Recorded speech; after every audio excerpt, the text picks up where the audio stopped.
Ahojte, moje meno je Erika a dnes si povieme niečo o problematike plochých nôh, aké sú ich príznaky, príčiny riešenia, aké sú vhodné cviky a zároveň akým cvikom a polohám by sme sa mali vyhýbať. Klenba nohy sa dovyvíja približne v 2. až 3. roku života. To znamená, že do toho obdobia je plochonože fyziologický stav, teda je to normálne a netreba to nejak riešiť. Postupne prechádzame k príčinám plochonožia, ktoré môžu byť jednak nervosvalové ochorenia, či už nejaká svalová dystrofia alebo mozgová obrna, alebo ochorenia spojené s poruchou väziva. Jedná sa najčastejšie o rôzne syndrómy, ktoré sú vrodené, či už Marfanov syndróm alebo Downov syndróm. Vo veku dospievania a dospelosti sú najčastejšími príčinami plochonožia zaťažovanie až preťažovanie svalov a väzov v oblasti nohy, či už pri zamestnaní, ktoré si vyžaduje dlhodobé státie, alebo pri športe, ktorým zaťažujeme túto časť nášho tela. Ďalšou príčinou je nadváha alebo obezita, kedy sa nám mení celkové rozloženie svalov a váhy tela. Vznik plochonožia podporuje aj nevhodná obuv a zlomeniny v oblasti nohy a členkového kĺbu. A čo sa teda deje v našom tele? Plochonožie vzniká povolením alebo ochabnutím väziva medzi kostiami nohy a krátkými svalmi nohy, ktoré tvoria samotnú klenbu. Prechádzame už k samotným príznakom. Medzi prvý a najčastejší príznak zaradzujeme unavenosť nôh, ktoré sa vyskytuje po dlhodobom státi alebo chodení. Taktiež sa môžeme stretnúť s rôznymi nepríjemnými pocitmi v oblasti nohy, či už je to rôzne mravenčenie, trpnutie alebo pálenie. Počasie sa môže taktiež prejaviť rôzna vyžarovacia bolesť, najmä v oblasti priehlavku a členku. Ďalej sa mení aj celková štruktúra chodidla a rozloženie hmotnosti tela.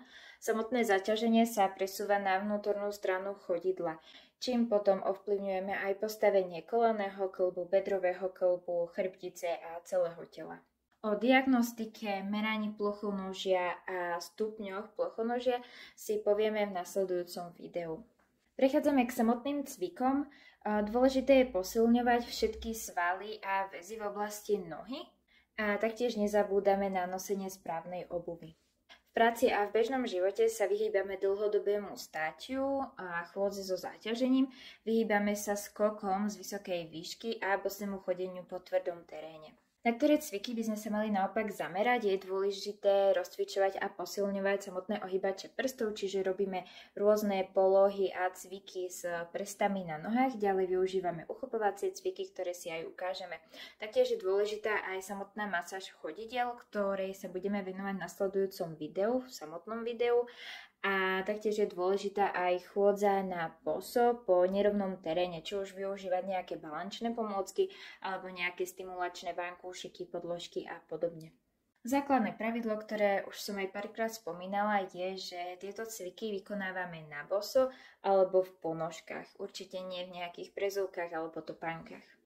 Prechádzame k cvičebnej jednotke, ukážeme si približne nejakých 11 cvikov, tuším, ktoré si vysvetlíme. Dôležité je, ak ich budete cvičiť, aby ste im venovali celú tú hlavnú časť telesnej výchovy.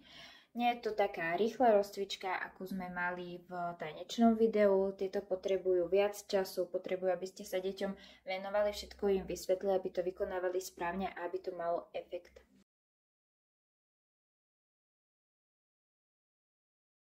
Ukážeme si prvý cvik, ktorý bude zameraný vlastne na ploché nohy. Bude to bicyklovanie. Ľahneme si na podložku, dávame pozor, aby sme mali ramená, lopatky, driekovú chrbticu, časť sedacích svalov na podložke a ideme bicyklovať. Robíme veľké kruhy. Keď toto máme zvládnuté, zapojíme aj prácu chodidla. Ja vám to ukážem na jednej nohe. Čiže máme nohu vyrovnanú. Začneme ju krčiť vo všetkých troch kĺboch, bedrovom, kolenom aj v členkovom. Dáme ju hore a teraz ju vo všetkých troch kĺboch budeme vyrovnávať. Tak. Zapojíme obidve nohy. Tento cvik si môžeme obzvláštniť aj použitím handier, alebo ponožiek, alebo rôznych iných textílií. Medzi prsty si dáme handru a ideme bicyklovať.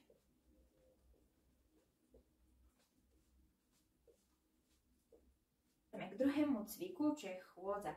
Čiže zase tú chôdzu využijeme, ktorú už poznáme. Ideme na špičky, ideme chodiť po špičkách. Dopredu, dozadu, môžeme si myslieť hociakú súťaž, chôdzu do pesničky. Potom ideme po pätách.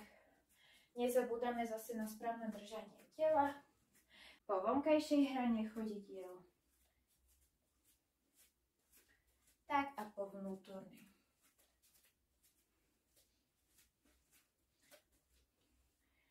Ďalej budeme robiť stoj na špičkách, čiže postavíme sa na špičky a zase to môžeme robiť buď do nejakej pesničky alebo v rôznych intervaloch, napríklad 10 sekúnd hore, 10 sekúnd dole.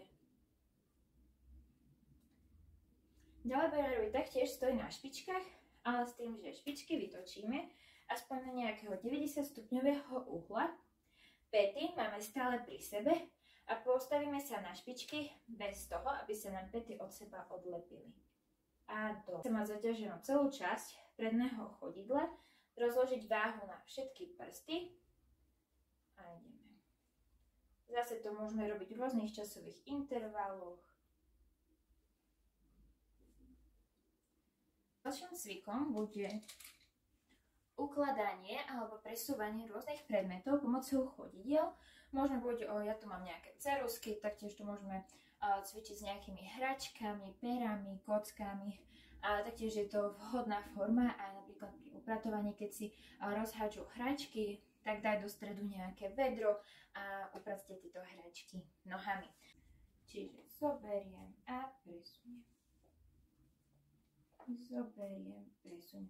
Môžeme to robiť, ako som spomínala, s ceruzkami, s perami, s kockami, s plíšakmi, s rôznymi hračkami.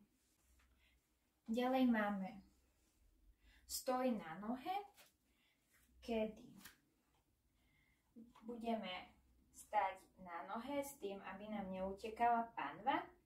Stojíme, snažíme sa zaťažiť celé chodidlo, čiže prsty, päta, klenba. Keď nám to ide, môžeme si urobiť podrep. Vystriedame nohu, čiže napnem stehno, brucho, zadok, vyrovnám si panvu a idem.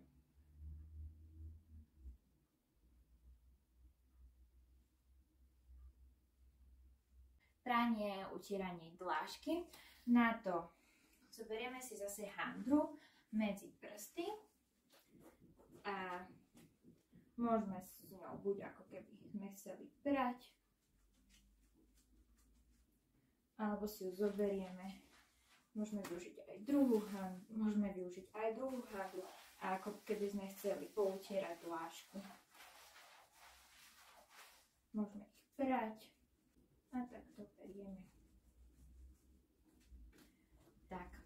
Ja vám ukážem cviky tu na podložke. Vy to robte na rebrine alebo na tom brku na tej palici od petly. Čiže postavíme sa ako keby na rebrinu, sme na špičkách a môžeme budiť špičky, päty, rebriny sa držíme a ideme. Potom môžeme takto po rebrine prechádzať do jednej strany, do druhej strany. Tak, predstavte si, že je to rebrina, môžeme sa dať na päty a chodíme takto po rebrine. Mne sa to, ale ideme na špičky.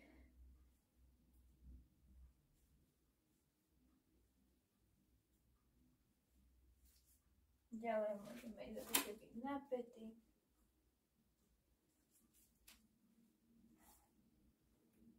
Na striedačku jedna noha.